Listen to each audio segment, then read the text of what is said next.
কৃষ্ণ কেশব কৃষ্ণ কেশব সুদামা হরিনাম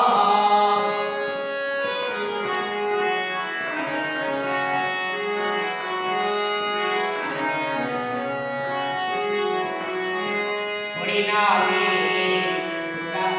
যে করে পাপ ক্ষুধা তৃষ্ণা তার হয় অবসান। হরিনামে যে করে পাপ ক্ষুধা তৃষ্ণা তার হয় অবসান। হৃদয়ে সদা কৃষ্ণ প্রেম জাগায়, হৃদয়ে সদা কৃষ্ণ প্রেম জাগায়।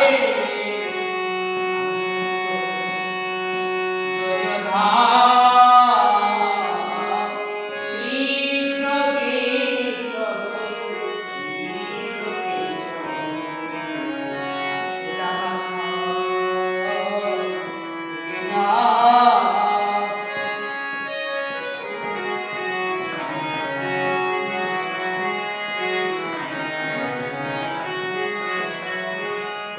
হরিনাম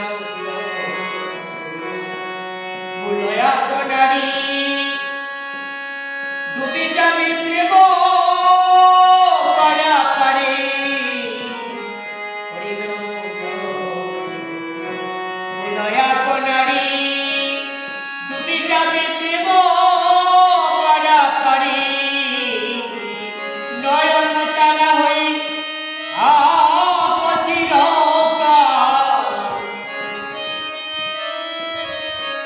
নয়ন তারা হই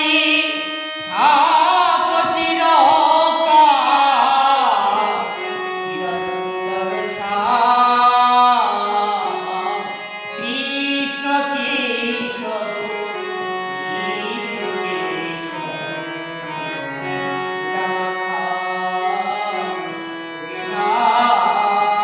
কৃষ্ণ কেশব কৃষ্ণ কেশব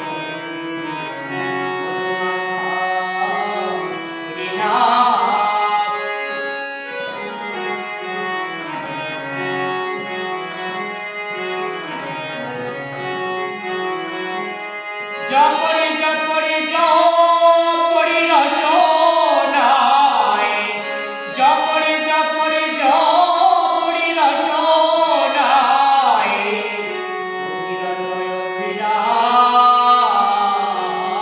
কৃষ্ণ কেশব কৃষ্ণ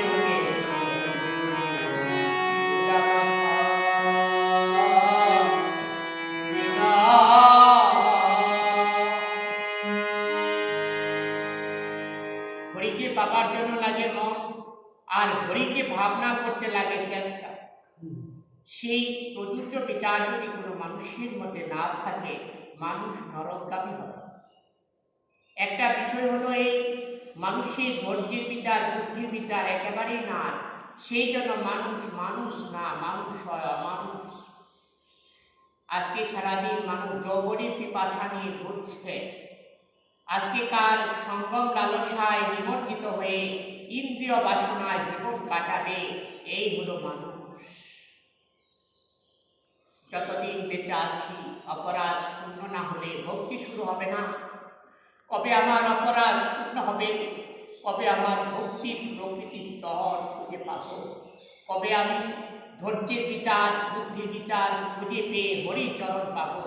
এই জ্ঞান যদি কোনো মানুষের জীবনে না আসে, তার জীবন হলো অশুদ্ধ জীবন। যাই হোক, আমরা যতটুকু ভালো আছি, ভালো থাকার পরিবেশ নির্ণয় ভূমিকা আমাকে জানতে হবে, বুঝতে হবে। মায়ার কলস যত ভরা যায় এটা ওজন বাড়বে, কিন্তু আমার মঙ্গল করতে পারবে না। একটা ঘটি মানুষকে জল পিপাসা বারণ করতে পারে, কিন্তু ঘটিতে ভালো শুদ্ধ জল না থাকলে তৃষ্ণার্ত হবে, জলের কলসি কেউ ধরে দেখবে না। দূষিত জল কেউ পান করতে চায় না, তবে দূষিত ভাব না হলে ভগবান গ্রহণ করতে চায় না। তাই আমাদের দরকার হলো শুচিসুত মন নেওয়া, সুন্দর আচরণ নেওয়া, সুবুদ্ধি নেওয়া, বিচার বুদ্ধি ঠিক করা, চোখের প্রকৃতি বিচার ঠিক করা। আমাদের চোখ আছে নষ্ট চোখ, নষ্ট চোখ দিয়ে ভগবানকে দেখা যায় না। ভগবানকে দেখতে গেলে লাগবে আমার চক্ষু শুদ্ধ প্রকৃতি বিচারে, যে চক্ষু দ্বারা শ্রীমতী রাধারানী দর্শন করেছিল ভগবান শ্রীহরিকে। আমার একটি কথা আজকে এইভাবে বলবো, দশরথের পুত্র রাম এখানে এসলো কার আদেশে? যদি বলি আমার আদেশে সেটা ভুল হবে না। আমি তাকে বসিয়েছি। আমার ভাবনা পৃথিবী জুড়ে থাকার চেষ্টা এখন থাকবে। প্রভু রাম এখানে আমি বসিয়েছি, তাকে যে আশ্রয়স্থলটা করে দিয়েছি, প্রভু রাম আনন্দে আত্মহারা হয়ে আসন গ্রহণ করেছেন। আমি আরেকটা কথার বিষয় এইভাবে বলতে চাই, যারা রামকে খুঁজে পাওয়ার জন্য এই গ্রামে ছুটে আসে, তাদের সুন্দর সফলতা জীবন হোক, তাদের কর্মের আবদ্ধতা থেকে মুক্তি লাভ হোক, সবাই যেন সুন্দর পরিবেশের চলার শুভ দৃষ্টি অবতীরই খুঁজে পায়। আমি আজকে সবার মধ্যে আনন্দ দেওয়ার জন্য, বিচার করার জন্য লেগে থাকবো। আমি আরেকটা প্রসঙ্গ দিতে চাচ্ছিলাম, আনন্দ কখনো ফুরিয়ে যায় জীবনে, মানুষের আনন্দ ধরে রাখতে পারে না। যারা রামের কথাকে ধরে রাখতে পারে তার জীবনে আনন্দ কোনোদিন ফুরাবে না। আজকে আমার একটি প্রসঙ্গ দিতে চাই, এই জায়গা অযোধ্যার রাম প্রতিষ্ঠা হয়েছে, এটা আমার মুখের ভাষায় বললাম, কারণ কি অযোধ্যায় তো রাম ছিল, এই রাম আজকে বাংলাদেশে প্রতিষ্ঠা হয়েছে কোনো না কোনো ভক্তের গৃহে। একটি কথার উচ্চারণের কথা আমি এইভাবে বলতে চাই, যে রাম ধর্ম প্রতিষ্ঠা ছিল, জ্ঞান ছিল, বিবেক ছিল, আজকে তিনি ধর্মশীলতা কি বস্তু দেখানোর জন্য আজকে এই গ্রামে এসেছেন। আমি তাকে একটা প্রশ্ন রেখেছিলাম যে প্রভু, তুমি আমার এই গ্রামে এসেছ, আগে তো আমার ভাঙ্গা কুটির ছিলে, আজকে তুমি আসবে বলে তুমি রাজপ্রাসাদ তৈরি করেছ, অযোধ্যা নগরীর মতো আচরণ শিখিয়ে দিতে চাই প্রতিটা জীবের জীবনের সাথে। আজকে আমি যা বললাম সেটাই সত্য। আজকে এখানে যদি ভাঙ্গা কুটির ছিল, সেখানে তখন রাম আসে নাই, আজকে অযোধ্যার পরিবেশ সৃষ্টি করে সেখানে এসেছেন, যেভাবে রাজা থাকতে ভালোবাসে।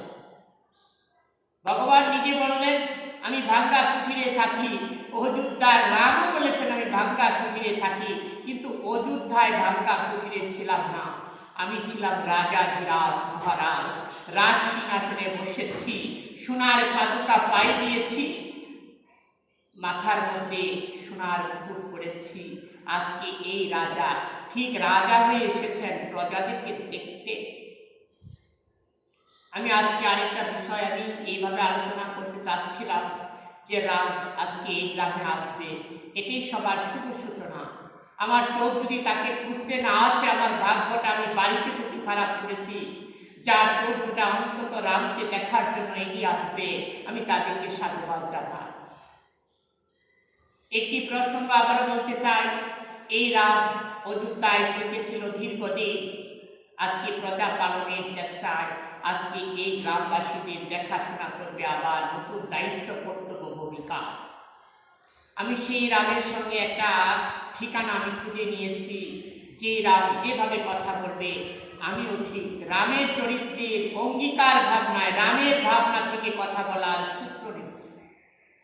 যেখানে রাম আছে সেখানে আমার ভাবনা যদি থেকে থাকে, আর ভাবনায় যদি আমার রাম আমার পাশে আসে, তার জ্ঞানগুলিতে আমি কথা বলার সুযোগ দিতে পারি। একটি বিশেষ কথা হলো এই, যার বাড়িতে লাঠি আছে, লাঠি দিয়ে কোনো না কোনো সাপকে মারবে অথবা অসুরকে মারবে, এই বাড়িতে লাঠি রাখি নাই, রেখেছি শাস্ত্রের বিচার কথা। কাউকে লাঠি পিটা করবো, আমার বাড়িতে কোনো লাঠি রাখি না, আমার বাড়িতে কেউ লাঠি খুঁজে পাবে না, পাবে শাস্ত্রের শাসন দণ্ড কথা। এই বিষয়গুলো আজকে ভূমিকায় বলতে চাচ্ছিলাম। গায়ে জুড়ে কথা বললে ভুল হবে, ভক্তি জুড়ে কথা বলতে হবে।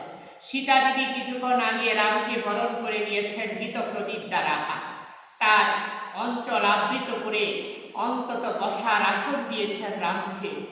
আমিও ভাববো সীতা দেবী, তোমার জীবনে যে পরম পুরুষকে তুমি স্বামী রূপে পেয়েছ, আজকে তোমার জীবনের গতি সবচেয়ে সুন্দর।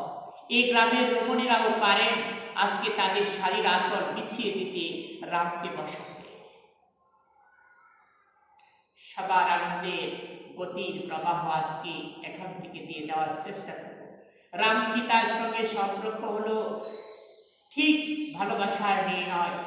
সীতা দেবী রামকে ভালোবাসায় পেয়েছিল, আর রাম অযোধ্যায় থেকেছিল প্রজাদের ভালোবাসা। অযোধ্যা নগরী যেমন শান্তির একটা পরিবেশ ছিল, আজকে এই গ্রামে আমি শান্তির পরিবেশ ধরিয়ে দিতে সক্ষম। যারা ধর্ম শিখে নাই ধর্ম শিখাবো, যাদের জ্ঞান নাই জ্ঞান শিখাবো, যাদের বিবেকের পন্থা খুঁজে পায় নাই তাকে বিবেক চেতনাকে জাগ্রত করে হরির চরণে আমি পৌঁছে দিব, সেটাই আমার কথা। এক কথায় উত্তর দিতে গিয়ে ফাঁসির মরা ঝুলিয়ে রাখলে মানুষ বোঝে আমি মারি নাই, যে মেরেছে তাকে দেখা যাচ্ছে না। আজকে কলিযুগে সবাই হলো ফাঁসির মরা, মায়ার ফাঁসিতে ঝুলে আছে, নামানোর মতো কোনো পন্থার মানুষ না। আজকে আমি এই কথাগুলো ভক্তির প্রবাহ থেকে বলার চেষ্টা করলাম। একটা সুন্দর শুভ সূচনা হলো ফাঁসির মরা যার বাড়িতে থাকে সেটা হলো অমঙ্গল। আজকে মায়ার ফাঁসিতে তো সবাই ঝুলে আছে, তার অমঙ্গল। আজকে আমি এই কথার একটা পর্যায় দৃষ্টিভঙ্গি এখন দিচ্ছি। ফাঁসির মরা যার বাড়িতে আছে কেউ যেতে চায় না কেন? ফাঁসির মরা যদি আমাকে ধরে ফেলে, আজকে আমি মায়ার ফাঁসিতে ঝুলেছি, কেউ তো দেখে না। মায়া আমাকে ফাঁসি দিয়েছে, আমি বুঝেছি সাধুর চরণ না খুঁজলে ফাঁসি থেকে মুক্তি লাভ করতে পারবো না। মায়ার দড়িটা কেটে দিতে হবে। ফাঁসি দড়ি যদি কেটে দেওয়া হয় তার গলায় আর কোনদিন ফাঁসি লাগবে না, তার মৃত্যু হবে, কিন্তু সে যাবে কোথা। যাই হোক, একটা আনন্দের সূচনা হলো এই আজকে যারা মন্দির দর্শনাতে প্রভু রামকে দেখার একটা বাসনা জেগেছে, তাদের মনোবাসনা হোক আমিও যেন অন্তত প্রভু রামের জন্মে ধাস হতে পারি। আমার দাসত্ব পরিচয় নিয়ে বেঁচে থাকতে চাই, প্রভু রামের সেবায় নিজকে নিয়োগ করতে চাই। যত খুশি তত ভালোবাসা আমি দিতে পারবো, অন্তত সেটা আমি জীবন থেকে নির্ণয় ভূমিকা করতে চাই। এক আঙ্গুল জায়গার জন্য লাঠি পিটা অথবা মারামারি করা উচিত নয়। জায়গা কারণ পৃথিবীর সমস্ত জায়গায় ভগবানের ছিল, দুদিনের জন্য কারাকারি করতে শিখেছি। জায়গা কারুনা, দুদিনের জন্য কারাকারি করতে এসেছি, সেটাই ছিল ভুল। এটি হলো সংসারের নিয়ম। যাই হোক, আজকে মায়ার বুক থেকে মানুষ কথা শিখেছে। এই কথার উক্তি যদি কোনোদিন ভালো না হয়, ভগবান পছন্দ করবে না। যে নাম সেই কৃষ্ণ, যে নাম সেই কৃষ্ণ, যে নাম সেই কৃষ্ণ, যেখানে নাম হয় সেখানে নামই চলে আসে ভগবান গোলকে। যথাযোগ্য কথার মর্যাদার বিচার উক্তি আজকে মানুষের সাথে কথা বলার উক্তি দিলাম। আজকে আমি একটি কথাই বলতে চাই, গুরু গুরুই হয় যদি গুরুর গুরুত্ব খুঁজে কৃষ্ণকে খুঁজে। আজকে আমার কথার পরিবেশনা যতটুকু বলেছি, গায়ে বসন নিয়ে নয়, তিলক দিয়ে নয়। আমি মালাও পরি, তিলকও পরি, গায়ে বসনও থাকে। আজকে যে গান নিয়ে আমি কথা বলেছি, যার কথা ঠিক তার বসন এবং ভয়ের পোশাক ধরতে হয় না। খাঁটি শোনা খাঁটি হয়, এটা পরীক্ষায় ঠিক আসলেই ধরা পড়ে। শাস্ত্র কিন্তু সেটাই বললেন, একটা সোনা যদি দীর্ঘকাল মাটির তলায় অথবা নোংরা প্রক্রিয়ায় পড়ে থাকে, সোনার গুরুত্ব কোনোদিন নষ্ট হয় না। আমি যদি কোনো নোংরায় জায়গায়ও যাই, কিন্তু আমার কথার গুরুত্ব অথবা ভাবের গুরুত্ব কোনোদিন নষ্ট হবে না। আমার একটা কথা হলো, এই সাধু দর্শনে যেমন পূর্ণ হয়, আর যদি আমার কথা শ্রবণ করে এটা হবে মহা মহা মহা মহা পূর্ণ। শাস্ত্র সেটাই বললেন, শাস্ত্র কথাই পারে মানুষকে উদ্ধার করতে। আমার জীবনে অনেকেই থাকবে, আমাকে কেউ উদ্ধার করতে পারবে না। উদ্ধার করতে পারবে হরিকথার সংযোগ। একটি কথা হলো, এই জীবনে অশিক্ষিত মানুষের ভিড়। শিক্ষা করেছে শিক্ষার আলোর প্রস্তুতির বিচার নয়, খাতা কলমে লিস্ট। শিক্ষা করে মানুষ মিথ্যা শিখেছে, সত্য শিখে না। একটা মূর্খ ব্যক্তি যদি সত্য শিক্ষা করতে পারে, তার মধ্যে বিদ্যা আছে। বিদ্যা হয় বুদ্ধি থেকে, বুদ্ধি হয় বিদ্যা থেকে, এটাই সত্য। যা বলবো, আমার কথা যদি কেউ ভালো লাগে, আমার কথাগুলো তার কানে গিয়ে তাকে জ্ঞান জাগাবে। আমি আত্মস্থিতি জাগানোর জন্য মানুষের সাথে ভাষা পরিস্থিতির শিকার। আজকে আমি যথাযোগ্যভাবে পরিণয় এখন এই মুহূর্তে জানানোর চেষ্টা করলাম। আমার জীবনটা আনন্দঘন হোক, সবার জীবন আনন্দঘন হোক। রাম চিন্তামণি কৃষ্ণ চৈতন্য রস বিগ্রহ, নিত্য শুদ্ধ নিত্য মুক্ত অভিন্নতা নাম নামিন। নামেতে মজিলে মন হরি দেয় দর্শন, কৃপা করে দেয় তারে যুগল। আজকে আমি রামের চরণে একটি স্তুতি বাক্য রাখি। গ্রামে যারা আছে আর যারা রামকে দর্শন করার জন্য অন্তত মুহূর্ত কালও দিয়ে থাকে, তারা যেন মুক্তি লাভ হয়। সবার এই যুক্তি বুদ্ধিগুলো আমার মুখ বাক্য থেকে আজকে যে স্বীকৃতি দিয়েছে, সেটা কোনোদিন বৃথা হবে না। সাধুর মুখ বাক্য পালন করার জন্য ভগবান গোলকধাম থেকে নেমে আসতে পারে। সাধু অঙ্গীকার রক্ষা করার জন্য ভগবান যুগে যুগে আসে, এটাই সত্য। ভগবান নিজেও বলেছেন, আমি সাধুর বাক্য কোনোদিন বৃথা করতে পারি না। যার মুখের বাক্য সদা সর্বক্ষণ ধর্ম খুঁজে আর ধর্মের দায়িত্ব কর্তব্য নিয়ে আমাকে ডাকে, তার ডাক শোনার জন্য আমি গোলকধাম থেকে দৌড়ে আসি। একটি মুখবাক্য এইভাবে বলতে চাই, চাঁদ উঠলে চাঁদের আলো পাওয়া যায়, চাঁদকে কেউ ধরতে পারে না। আজকে গোলক বিহারী প্রভু রামচন্দ্র, তিনি আজকে ধরাধামে নেমে এসেছেন আজকে দায়িত্বের বোঝা বহন করতে, কারো না কারো পাপ কাটাতে, কারো না কাউকে বুদ্ধি দিতে, জ্ঞান দিতে, অথবা আচরণ শিখাতে। সেই রামকে আমি পূজা করি। প্রভু রাম একদিন আমার সঙ্গে একটা ভাষা মিলিয়েছিল, তোর ঘরে তো কিচ্ছু ছিল না। আমি বলেছিলাম, প্রভু কিচ্ছু না থাকুক, তুমি তো আছো। আমার ঘরে কিছু নাই, কে বলেছে প্রভু? তোমার পাদুকা আছে না, তোমার চরণ আছে না? তার চেয়ে বড় সম্পত্তি আমি ইট পাথরের দেওয়ালকে মনে করব, আমি রাজপ্রাসাদকে মনে করব? এ কথায় হেরে গিয়েছিলেন রাম।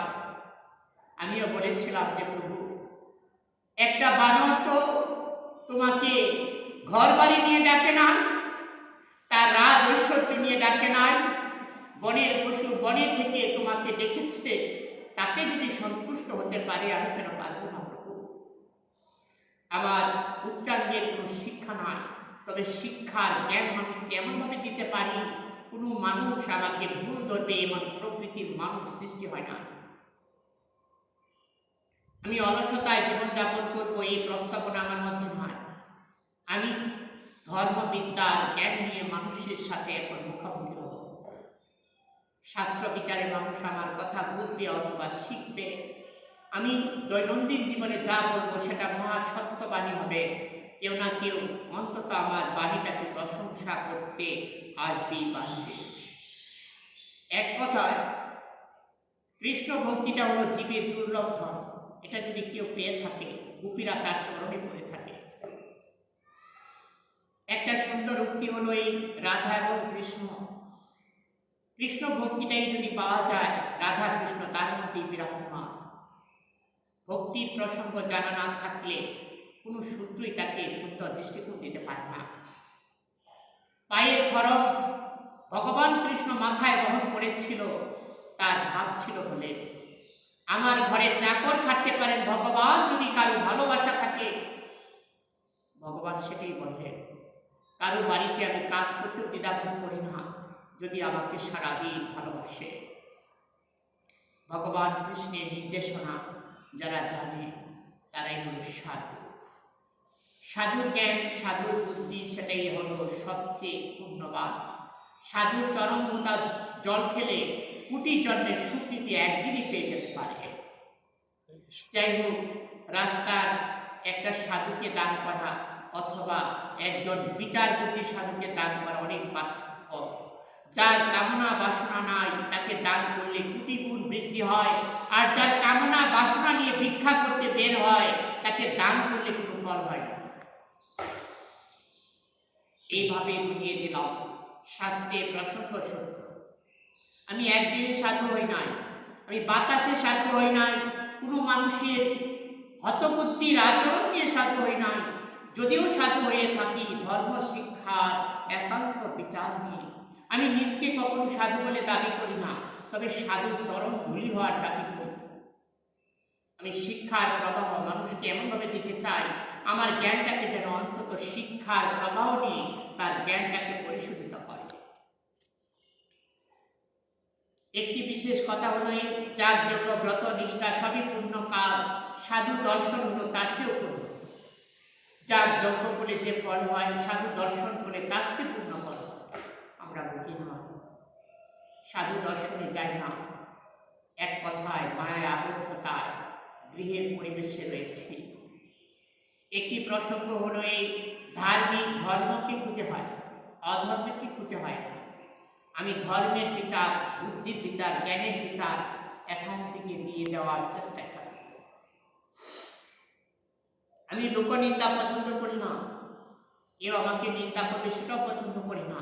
আমি ভালোবাসি সবাই ঐক্যবদ্ধ হয়ে হরির চিন্তা করা। শাস্ত্রের দিক নির্দেশনা কিছুটা জানালাম, তবে জীবের আয়ুষ্কাল থাকতে থাকতে হরি ভজন করা সেটাই হলো উচ্চ মার্গের কথা। আমার জন্য কবে কাল নেমে আসবে আমি তো জানি না, কবে আমার এই দেহ ছেড়ে দিতে হবে। দেহ নশ্বর নষ্ট হবে। দেহের বিচারে মানুষ থেকেছে ইন্দ্রিয় বাসনা, দেহের হতবুদ্ধিতে মানুষ কাটিয়ে নোংরা হয়েছে। একটা জমিদার জমিদারি ছেড়ে যদি তার কৃষ্ণচরণে পড়তে পারে, জমিদারি দরকার হয় না। ভগবান কৃষ্ণ বলছেন, আমার চরণের পদরেণু যে আশঙ্কা করে সে কোটি দেবতার থেকে ঊর্ধ্বে। ভগবান কৃষ্ণ একটি ভাষা মিলিয়েছিলেন, আমি আমার চরণে ধুলি যে কামনা করে তার বাড়িতে রাস প্রসাদ অনায়াসে উঠতে পারে। যে ধন সম্পদ কামনা করে তার বাড়িতে আমি তাকিয়েও যাই না, তাকিয়েও দেখার চেষ্টা করি না। তার বাড়িতে পা রাখবো, আমার পা কখনো কৃপা করতে চায় না। যার জীবনে চাওয়া পাওয়া নাই সে অনেক পায়, আর যে জীবনে চাওয়া পাওয়া রাখে কিচ্ছু পায় না, তার দারিদ্রতায় যায়। লোভী ব্যক্তি কিছু পায় না, যার লোভ নাই সে পায়। একটি বিশেষ কথা এইভাবে বললাম, পালকিতে উঠলাম, কেউ না কেউ বয়ে নিয়ে গেল। আমি তো বুঝি নাই যে আমাকে বয়ে নিয়ে যাচ্ছে তার গায়ে শক্তি আছে কিনা। আমি পালকিতে উঠলাম, কিছু টাকা ধরিয়ে দিলাম, পালকিটা যথাস্থানে আমাকে পৌঁছে দিবে। আমি জিজ্ঞেস করি নাই, বাবা রে তুই যে আমাকে তুলে নিয়ে যাচ্ছ, তা তো তোর অবশ হয়ে যাচ্ছে, নামিয়ে নে। আমি আর পালকিতে চলে যেতে চাই না, তুই একবার পালকিতে উঠ, আমি তোকে বয়ে নিয়ে গিয়ে দেখি তোর কতটুকু কষ্ট হয়েছে। এই বিচারের মানুষ কোনো জায়গায় নয়। মানুষকে আমি দুঃখ দিলাম, নিজে যখন দুঃখ পাবো সেদিন বোঝা যাবে দুঃখটা কত ভয়াবহ হয়েছিল। আমাদের জীবন সূচনা এখনো শিখে না, শিখবেন কি? আমার জীবনের অস্তিত্ব দিয়ে শেখানোর চেষ্টা করব। মন থেকে সুন্দর আচরণ সুবুদ্ধি হলো ধর্ম। ধর্মের জায়গায় বসে যে অধর্মের চিন্তা করে ধর্ম হবে না। আমি এইভাবেই বললাম, ধর্মের সংস্কৃতি হলো শুদ্ধ, পাঠ কীর্তন জাহির হয়, শুদ্ধ মন নিয়ে শোনাই হলো ধর্ম। ধর্মের বিচারে সত্য কথা বলা হলো ধর্ম।